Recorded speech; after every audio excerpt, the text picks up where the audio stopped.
Hola, bueno, en esta oportunidad vamos a hablar de trastornos del sodio, vamos a hablar tanto de hiponatremia como de hipernatremia y vamos a mezclar un poco la clase con casos clínicos y vamos a tratar de ir mechando con algunos conceptos fisiopatológicos como para que el cuadro quede un poquito más claro. Lo primero para definir es que hiponatremia estamos hablando de un valor de sodio de 135.000 equivalentes litros. Cuando hablamos de concentraciones tenemos que tener siempre presente si esa concentración es real o es lo que consideramos una pseudo hiponatremia. Y cuando consideramos alteraciones del potasio o del sodio, sobre todo más del sodio, tenemos que tener en cuenta de que no solamente es un problema del soluto en sí, como es el sodio en este caso, sino de una desregulación del agua corporal total y el manejo del agua libre. Teniendo en cuenta lo que charlamos, entonces, a modo de primer gran concepto que uno tiene que tener en claro es que los trastornos del sodio no necesariamente reflejan alteraciones en el contenido del sodio corporal total, sino que reflejan alteraciones en el contenido del agua corporal total y la relación con los solutos. Es decir, siempre que tenemos una hiponatremia, tenemos que considerar que hay un exceso de agua libre. Y siempre que tengamos una hipernatremia, tenemos que considerar que hay un faltante de agua libre. Ahora, cualquiera de esas dos situaciones, además, pueden acompañarse de trastornos en el sodio corporal total, pero no va a ser la porción fisiopatológica más importante. Cuando hablamos de síntomas de hiponatremia, los más importantes y los primeros que hay que ir a buscar siempre son los síntomas neurológicos. Los síntomas neurológicos en contexto de hiponatremia están haciendo alusión a edema cerebral y eso es lo que hay que ir a corregir. Cuando hablamos de una hiponatremia con síntomas, esa entidad se la denomina encefalopatía hiponatrémica y tiene relación con dos aspectos. Primero, con la velocidad de instauración de los cambios osmolares y segundo, con el grado de descenso del valor de la anatremia. Generalmente, cuando el valor está entre 125 y 130, hay síntomas muy sutiles y algo de malestar general, pero generalmente cuando el valor es menor a 120, en un paciente que no suele tener hiponatremia, los cuadros se interpretan como severos y pueden ir desde cefalea, delirios, cambios en la personalidad, hasta coma y paro respiratorio. Es muy importante tener en cuenta los síntomas sutiles de hiponatremia, como son las cefaleas y las náuseas, y también tener en cuenta que la hiponatremia crónica generalmente es asintomática, no necesariamente siempre es asintomática, pero un paciente con hiponatremia crónica va a tener mucha más tolerancia a valores más bajos de sodio que un paciente que no suele cursar con hiponatremia. El edema cerebral es el pilar fisiopatológico fundamental para hablar de encefalopatía hiponatrémica. Recordemos conceptos: la entrada de agua se da siempre por gradiente osmolar a favor de la célula en las situaciones de hiponatremia, y el aumento de la presión hidráulica cerebral por medio del edema genera un gradiente de movimiento del extracelular desde el cerebro hacia el líquido cefalorraquídeo. Hay dos mecanismos de adaptación ante los cambios en la osmolaridad en la célula neuronal. Una es la adaptación rápida y otra es la adaptación lenta. La adaptación rápida es la pérdida de sodio y potasio, que son los solutos que rápidamente o fácilmente puede disponer la célula. En cambio, la adaptación lenta es la más importante y es la que más tiempo requiere para instaurarse y es la que obviamente más difícil nos lleva a revertirla en los casos de hiponatremia crónica. En estos casos, los solutos intracelulares, que son denominados osmolitos, ya son otro tipo de componentes, sobre todo proteínas, calcio y fósforo. Entonces, en una situación de hiponatremia hay que tener en claro que el cerebro se adapta en forma rápida inicialmente y crónica después. Y una vez que el mecanismo de adaptación crónica o la lenta se instauró, es donde es más peligroso generar cambios rápidos de osmolaridad. ¿Qué pacientes tienen más riesgo ante las situaciones de edema cerebral y de encefalopatía hiponatrémica? Y cuando hablamos de riesgo, ¿de qué estamos hablando? Estamos hablando de complicaciones graves y de mortalidad. Los pacientes con mayores riesgos son las pacientes posquirúrgicas, pacientes menstruantes, porque se cree que los estrógenos tienen algún grado de un rol en lo que es la adaptación cerebral por medio de la regulación de osmolitos, las mujeres añosas que reciben antiacidas, los pacientes potómanos, lógicamente, porque tienen una ingesta de agua libre que empeora la situación de hiposmolaridad, los alcohólicos y los desnutridos, porque tienen menos carga osmolar y menos osmolitos para generar la adaptación. Generalmente en estos últimos pacientes se ve un tipo de hiponatremia que tiene una osmolaridad urinaria adecuada. ¿Esto qué quiere decir? Que osmolaridad urinaria adecuada que tiene la ADH completamente inhibida, es decir, que la ADH funciona correctamente, tiene una osmolaridad menor a 100. El problema en estos pacientes es que tienen una médula completamente lavada y no tienen otro tipo de sustancias que puedan generar efectos osmolares a nivel neuronal y predispone la aparición del edema cerebral con más rapidez. Cuando uno se plantea el diagnóstico ante un paciente con hiponatremia, lo primero siempre a descartar es la pseudohiponatremia. La pseudohiponatremia es una hiponatremia encontrada por valores de laboratorio, pero que no es real, porque eso es un mismatch entre los métodos que se utilizan en el laboratorio para medir el sodio. Hoy por hoy, con los métodos nuevos por ion electrón, es mucho menos frecuente encontrar pseudohiponatremias, pero hay que tenerlas presentes en los casos de que hayan hiperlipidemias severas o proteínas anómalas elevadas en plasma. Y después otro caso de pseudohiponatremia, que en realidad es una hiponatremia, si se quiere, dilucional, pero que la osmolaridad plasmática en general está aumentada, son las hipertónicas, en los casos de que tengamos alguna sustancia dentro del plasma que genere arrastre de agua y al aumentar el componente de agua, pero no aumentar el componente de sodio dentro del intravascular, la relación va a favor de la hiponatremia. En esos casos son la hiperglucemia, mannitol o los alcoholes. Entonces, hablando de las hiponatremias, en general se las clasifica, las hiponatremias hipotónicas, las hiponatremias clásicas, se las dividen en tres grandes grupos. Esto correlacionándolo con la primera pregunta y el primer caso clínico que vimos. Se las clasifican según el diagnóstico del estado del LEC que uno haga. Se hace en un LEC normal, un LEC aumentado y un LEC disminuido. ¿Por qué es importante clasificar el LEC en estos tres grandes grupos? Porque acá lo que nosotros queremos evaluar es no solamente cómo funciona el eje de la vasopresina o el eje de la ADH, sino que también es muy importante determinar cómo está actuando el eje de la aldosterona. La aldosterona es muy importante al momento de valorar el sodio urinario. Entonces, tener la aldosterona elevada, estimulado, tener la aldosterona inhibida es fundamental para que nosotros podamos hacer una adecuada valoración del LEC. En general, las hiponatremias con LEC normal, el problema es el exceso de agua, es decir, hay una alteración con el manejo del agua corporal total, pero el balance de sodio es absolutamente normal. Por lo tanto, es conceptualmente un error decir que uno tiene una hiponatremia con LEC normal porque pierde sodio. En realidad no pierde sodio, el balance de sodio es absolutamente normal. Las hiponatremias con LEC aumentado, acá hay exceso de los dos componentes, ya sea exceso del agua y exceso de sodio. Para hablar de un LEC aumentado, generalmente clínicamente lo vamos a ver por la presencia de edemas, por la presencia de hipertensión y según la causa que genere esta hiponatremia con LEC aumentado, vamos a observar algún otro dato del examen físico. Y la hiponatremia con LEC disminuido, hay déficit de agua y hay también déficit de sodio. Acá el déficit de sodio es más importante, pero como el déficit de agua no acompaña el déficit de sodio, tenemos un desbalance, un mismatch entre la cantidad de agua libre y la cantidad de sodio y por eso se manifiesta clínicamente como hiponatremia. Si vamos al algoritmo diagnóstico, el algoritmo diagnóstico es lo mismo que acabamos de decir recién, pero expresado de otra manera. Siempre cuando hablamos de hiponatremia hipotónica tenemos que evaluar la hipovolemia, la hipovolemia o la hipervolemia que pueda llegar a presentar un paciente. Vamos a los extremos, que son los casos más fáciles. La hipervolemia es muy fácil de detectarla. Suelen ser pacientes que están hipertensos o pacientes que suelen presentarse con edemas. Repasando, dijimos que son situaciones en donde el agua corporal total está aumentada y el sodio corporal total están aumentados, pero sobre todo más el agua corporal total que el sodio. ¿Cuáles son los casos clínicos, las situaciones clínicas que conllevan hipervolemia? Son la insuficiencia renal aguda, pero sobre todo la insuficiencia renal crónica, los síndromes nefríticos, la insuficiencia cardíaca o el síndrome cítico de hematoso. En este caso vamos a pensarlo con insuficiencia cardíaca, que es un poquitín más fácil. En insuficiencia cardíaca solemos tener, si el paciente tiene una fase terminal, hipovolemia arterial efectiva. El riñón lo que va a censar es hipovolemia arterial, por lo tanto va a estimular el eje renina-angiotensina-aldosterona. Y al estimular el eje renina-angiotensina-aldosterona aumenta la absorción de sodio a nivel del túbulo distal. Esto genera retención hidrosalina, agua y sodio, y el eje de la ADH en este caso está estimulado, pero está estimulado porque hay hipotensión, porque hay hipovolemia arterial. Recuerden que la ADH no solamente se estimula ante situaciones de cambio osmolar, sino ante situaciones de hipovolemia también. Entonces, teniendo en cuenta que se estimula la ADH, se estimula la aldosterona, la insuficiencia cardíaca es un cuadro que genera estímulo de los dos ejes, por lo tanto va a ser esperable que los sodios urinarios estén bajos. Lo mismo se da en el síndrome cítico de hematoso y lo mismo se da en el síndrome nefrótico. La diferencia con la insuficiencia renal crónica es que acá la caída del filtrado glomerular no permite manejar adecuadamente el exceso de agua corporal total y el exceso de sodio. Por lo tanto, si bien fisiopatológicamente son distintas, las dos conllevan que tengamos un cuadro en el cual tenemos exceso de agua y de sodio. ¿Cuál es el tratamiento para estos cuadros clínicos? Si sobra agua y sobra sodio, obviamente el tratamiento es restricción de agua, restricción de sal, y si uno quiere forzar la pérdida de esos dos componentes, el uso de diuréticos. Vamos al otro extremo, que también son los más fáciles de entender, que son las situaciones de hipovolemia.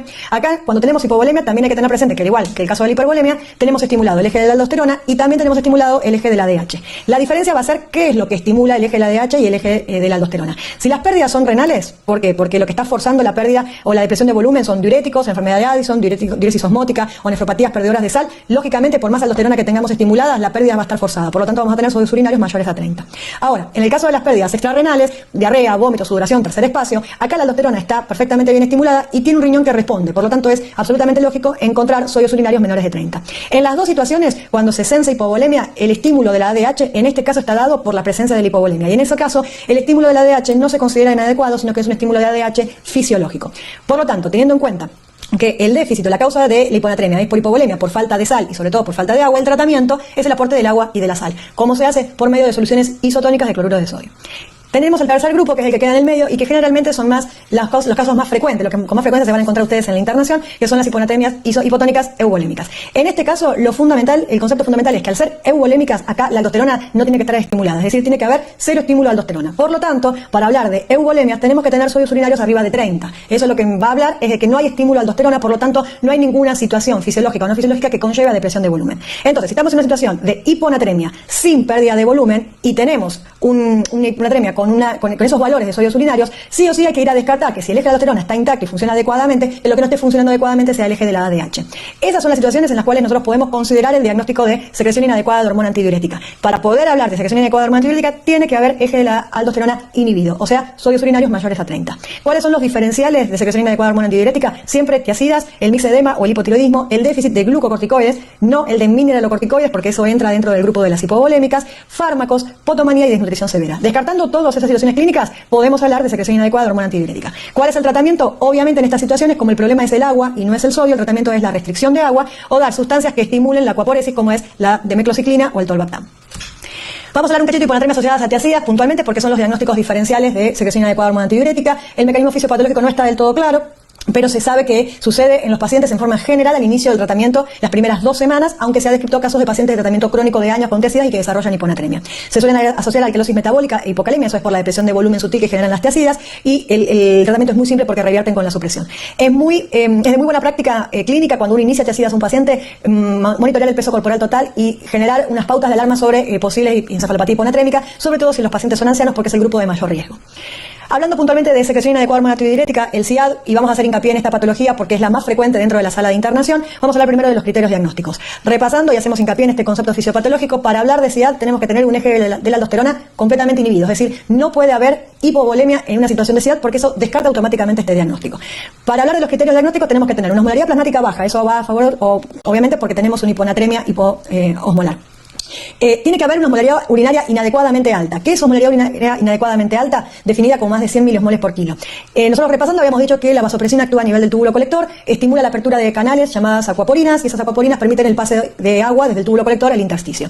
Recordemos que la osmolaridad urinaria a la salida del túbulo colector distal, o del túbulo distal, perdón, es de 100 miliosmoles. Si la orina pasa por un colector permeable al agua por estímulo de la ADH, automáticamente la osmolaridad urinaria va a ir en ascenso porque estamos exponiendo una orina a 100 miliosmoles en el colector contra una médula renal que tiene una osmolaridad de 1200 miliosmoles. Entonces, el hecho de que tengamos una osmolaridad urinaria mayor a 100, sí o sí es indicador de que hay efecto vasopresina porque hay apertura de canales y hay absorción de agua. Cuando nosotros queremos decir que no hay efecto ADH, que no hay efecto vasopresina, la osmolaridad urinaria tiene que mantenerse entre 100 a 150 miliosmoles. Otro concepto que aclaramos es el de la eubolemia. Es fundamental que haya eubolemia o, hablando de ejes, que no haya activación del eje de la aldosterona para poder hablar de SIAD, porque si no, en el caso de que haya hipovolemia, el estímulo de la ADH en ese caso es fisiológico y no adecuado. El sodio urinario tiene que estar alto, obviamente en correlación porque no hay estímulo a aldosterona. Y no tiene que haber insuficiencia suprarrenal, hipotiroidismo, diuréticos, insuficiencia renal. Obviamente todas esas enfermedades tienen que estar descartadas previamente para poder hablar de una secreción inadecuada.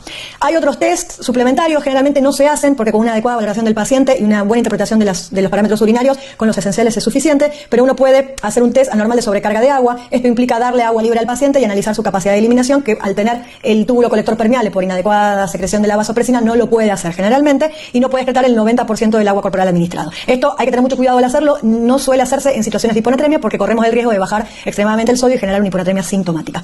Y después, el parámetro clínico gold standard de diagnóstico es una hiponatremia que corrige con la restricción hídrica y que va acompañada de descenso de peso. Eso es característico en la secreción inadecuada de hormona antidiurética. ¿Cuáles son los fármacos que se asocian a secreción inadecuada de hormona antidiurética? Son muchos, pero tenemos que tener en cuenta que la morfina y cualquier derivado de los opiáceos, sobre todo medicaciones neurológicas, que esto hay que tener en cuenta con respecto al primer caso, que muchos de estos pacientes, por su enfermedad psiquiátrica, suelen tener tendencia a la hipotomanía y encima reciben tratamientos o farmacológicos que predisponen a la secreción inadecuada, como son los antipsicóticos, los barbitúricos y los antidepresivos. ¿Cómo hacemos el diagnóstico de un SIAD? Lo que vamos a necesitar es, primero, confirmar la hiponatremia. Siempre que estamos en una situación de hiponatremia hay que confirmar con una doble o triple medición del sodio plasmático y es fundamental para poder hacer una interpretación adecuada valorar la osmolaridad plasmática, la osmolaridad urinaria.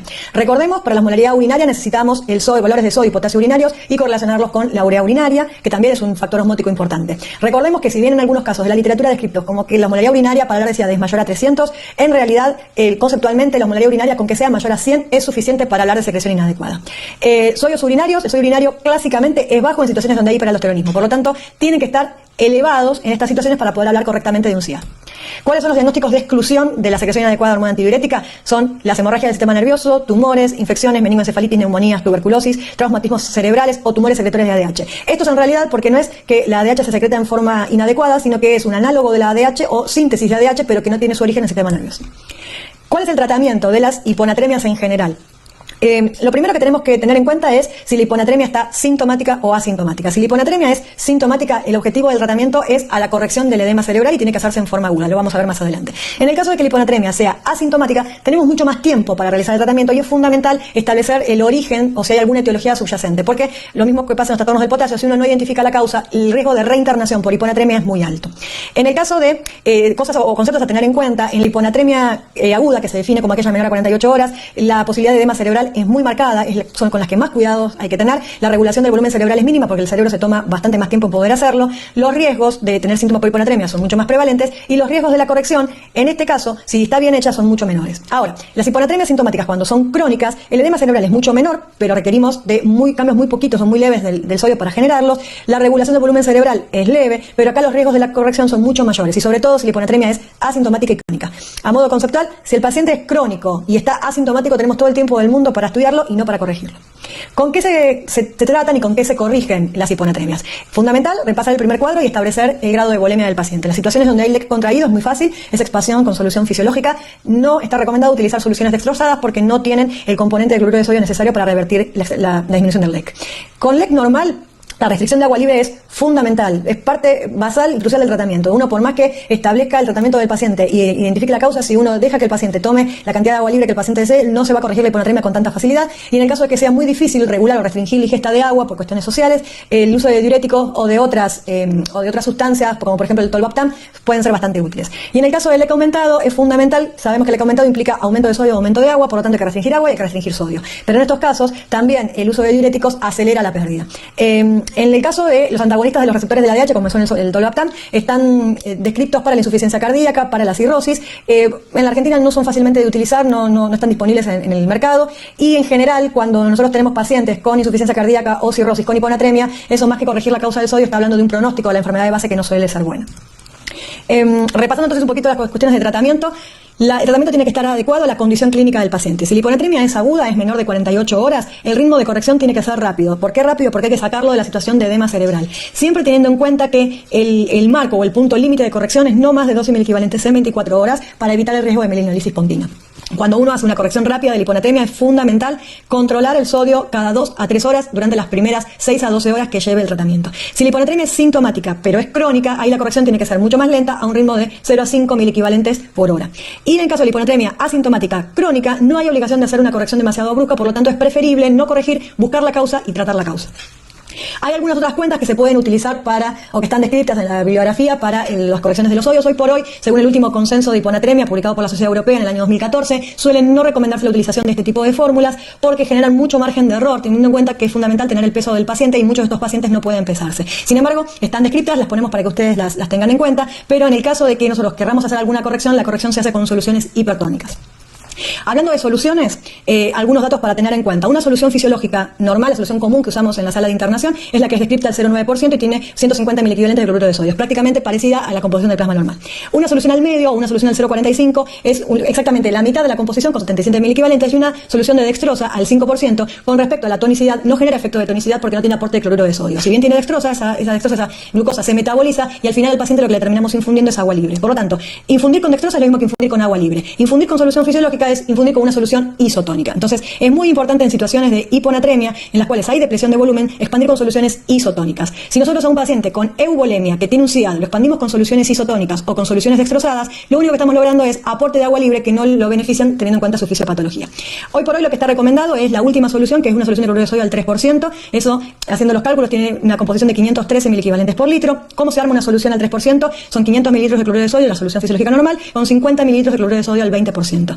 Esa solución tiene que infundirse a un ritmo lento. Hoy por hoy se trata de usarlo más de 3 horas incluso, ajustado al peso corporal del paciente. La última guía lo que recomienda es que sea a una razón de a 1 mililitro kilo por hora para evitar los cambios osmolares demasiado bruscos, y con esta solución hipertónica lo que estamos logrando como objetivo es corregir el edema cerebral. Obviamente va a normalizarla o va a subir la anatremia, pero no se utilizan para corregir la anatremia de cualquier causa, sino solamente para corregir el edema cerebral en situaciones de encefalopatía hiponatrémica. ¿Qué cosas hay que tener en cuenta con la corrección? Es muy importante no pasarse de los 12 miliequivalentes por día, por lo tanto la medición, control de los ionogramas no puede realizarse al día siguiente. Cuando uno infunde soluciones al 3%, siempre tiene que controlar el sodio cada 2 a 3 horas para manejar ese margen de error.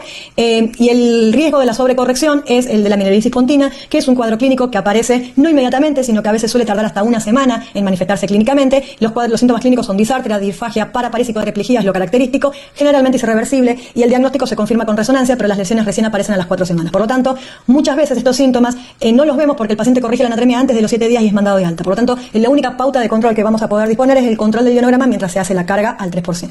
Y a modo de repaso rápidamente, esto es para que vean algunos gráficos de cómo se modifica el líquido extracelular y el agua corporal total con las infusiones de soluciones. Si nosotros tenemos un paciente en un estado euvolémico con una osmolaridad normal, vemos que el flujo de agua desde el intracelular al extracelular es indistinto en cualquiera de los dos componentes. Ahora, cuando se le agrega cloruro de sodio al líquido extracelular, generalmente eso genera cambios en la osmolaridad del extracelular y el pasaje de agua del intracelular al extracelular. Esto pasa sobre todo cuando nosotros ponemos soluciones al 3%. Cuando ponemos las soluciones al 3%, el cambio de osmolaridad hace que el agua del intracelular pase al extracelular y corremos riesgo de deshidratación celular.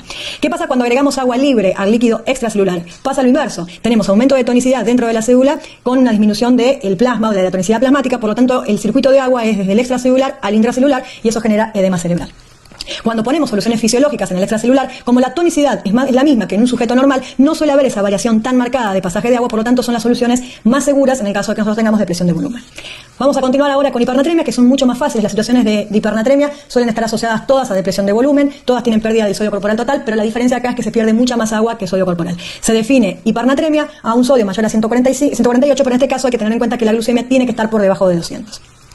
Siempre las hipernatremias implican falta de agua libre, pero aparte de la falta de agua libre, tiene que haber una situación de pérdida de sodio. La poliuria puede estar presente o no, eso depende del momento del estadio que encontremos el paciente. Es muy frecuente que, por ejemplo, los pacientes con hiperglucemia simples empiecen o tengan una fase de poliuria porque superan el umbral de absorción de la glucosa a nivel del túbulo contornado proximal, pero cuando la depresión de volumen es demasiado intensa, esa poliuria ya deja de estar presente. Eso lo único que nos indica es que hay caída del filtrado glomerular. Entonces, para que nosotros tengamos hipernatremia es una condición fundamental que el paciente no tenga acceso al agua. ¿Por qué? Porque el eje de la sed, que se acompaña, está en el mismo centro, muy cerquita del centro donde regula la ADH, se estimula a partir de natremias de 141 y 142. Entonces, en un paciente que ya se presenta con 148, es muy frecuente que esos pacientes tengan sed. Entonces, para que lleguen a tener 148 miliequivalentes por litro, tiene que no tener acceso al agua, la ingesta de agua, o tener alguna alteración del sistema nervioso central que no permita desencadenar el reflejo de la sed. Por lo tanto, los pacientes que están más predispuestos a esto son pacientes con patologías del sistema nervioso central o los pacientes en los extremos de la vida.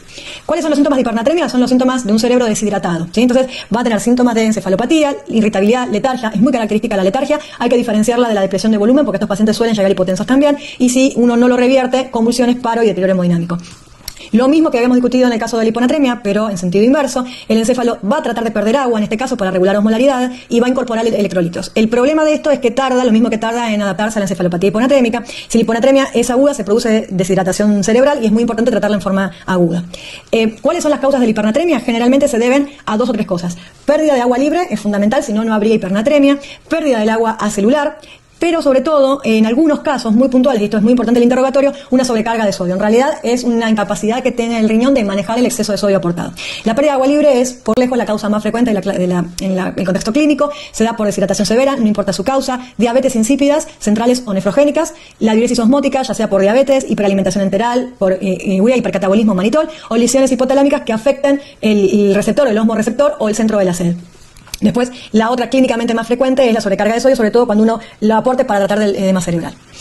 ¿Cómo tratamos una hipernatremia? ¿Cómo clasificamos una hipernatremia no complicada? Generalmente acá lo que vamos a evaluar es la osmolaridad urinaria. ¿Y por qué la osmolaridad urinaria? Por el mismo concepto que tratamos en la hiponatremia. Tener efecto ADH, es decir, tener acá los canales de aquaporines abiertos, permeables, para que se pueda absorber agua, es una condición fundamental en una situación de hipernatremia y de hiperosmolaridad. Entonces, la vamos a clasificar según la presencia de ADH. Cuando nosotros tenemos una diuresis acuosa o una diuresis con una osmolaridad urinaria baja, menos de 300, podemos asumir que acá el problema es la ADH. Uno esperaría que la hormona antidiurética esté completamente estimulada y que la osmolaridad urinaria sea la más alta posible. 300 en realidad es prácticamente un déficit absoluto de hormona antidiurética. Por lo tanto, las patologías a considerar acá son la diabetes insípida, ya sea central o nefrogénica, y el tratamiento es con agua libre o dextrosa. En el caso que tengamos una osmolaridad urinaria adecuada se considera más de 700, en este caso estamos hablando de un riñón que es osmóticamente activo y que es un riñón que es homeostático. Entonces, en este caso, uno asume que el efecto ADH está presente, seguramente también vamos a tener mucho efecto aldosterona por la depresión de volumen, y acá hay que orientar la búsqueda hacia las pérdidas extrarrenales, como por ejemplo las diarreas, las pancreatitis, los grandes quemados, sudoración profusa. Acá, como el problema es la pérdida de soluciones isotónicas, la reposición es con solución fisiológica. Y después tenemos los grupos intermedios, que es el 95% de los casos caen dentro de este grupo, en donde la osmolaridad urinaria es intermedia, entre 30 y 700. Entonces, en esos casos se plantea el diagnóstico diferencial. Si esa osmolaridad urinaria es porque tenemos ADH presente, pero insuficiente, o porque tenemos algún soluto que genera efecto osmótico. Ahí los diagnósticos diferenciales son las diabetes insípidas parciales, un parcial efecto ADH, o las poliurias osmóticas, que son las poliurias por glucosa, cuerpos cetónicos y manitol. En estos casos, siempre hay que considerar que hay pérdida de agua y de sodio, por lo tanto el tratamiento es con solución fisiológica. ¿Cuáles son las causas de diabetes insípidas? Las diabetes insípidas no son muy frecuentes en la práctica clínica, pero cuando están presentes son bastante claras. Las dividimos en centrales y nefrogénicas. Las centrales están asociadas todas con patologías del sistema nervioso central, meningitis, encefalitis o posquirúrgicos. La más frecuente es la posquirúrgica y puede ser completa o parcial. Y las diabetes insípidas nefrogénicas suelen tener más herencia heredofamiliar o asociadas a enfermedades como el mieloma múltiple o a tratamientos con fármacos como por ejemplo la anfotericina, o asociadas a la hipocalemia y a la hipercalcemia. Y también pueden ser parciales o completas. ¿Cuál es el tratamiento en líneas generales de las hipernatremias? El tratamiento va a 2 grandes objetivos. Primero, restituir el LEC. Es frecuente que haya alteraciones del LEC, que los pacientes con hipernatremia se presenten con LEC disminuido. Son excepcionales los casos con LEC aumentado. Entonces, el tratamiento siempre tiene que primero corregir el LEC. Y en segundo, monitorear la natremia, porque como todos estos pacientes, así como en la hiponatremia, la sobrecorrección genera deshidratación celular, la sobrecorrección en hipernatremia genera edema celular. Entonces, es muy importante no pasarse de los 10 a 12 miliquivalentes por día en el tratamiento inicial. En el tratamiento de la hipernatremia, como recién dijimos, tenemos que reponer el LEC y después tenemos que corregir el déficit de agua libre. Entonces suele hacerse un plan bimodal, lo que llamamos plan A y plan B. El plan A consiste en reponer el déficit de agua. Esto se hace exclusivamente con agua libre o soluciones dextrosadas, y para poder calcular cuál es el déficit de agua de un paciente se suele utilizar esta fórmula, en donde es muy importante cuando uno en la fórmula pone sodio a obtener, no poner un valor normal de sodio, sino poner un valor de sodio que no sobrepase los 10 puntos menos del valor inicial con el cual empezamos a trabajar. Esta cuenta nos va a dar un número generalmente entre 1500 y 2000 mililitros. Eso es el aporte de agua libre que hay que hacerle al paciente. Y en paralelo, en forma concomitante, hay que reponer las pérdidas con el plan B, y esto siempre se hace con soluciones isotónicas.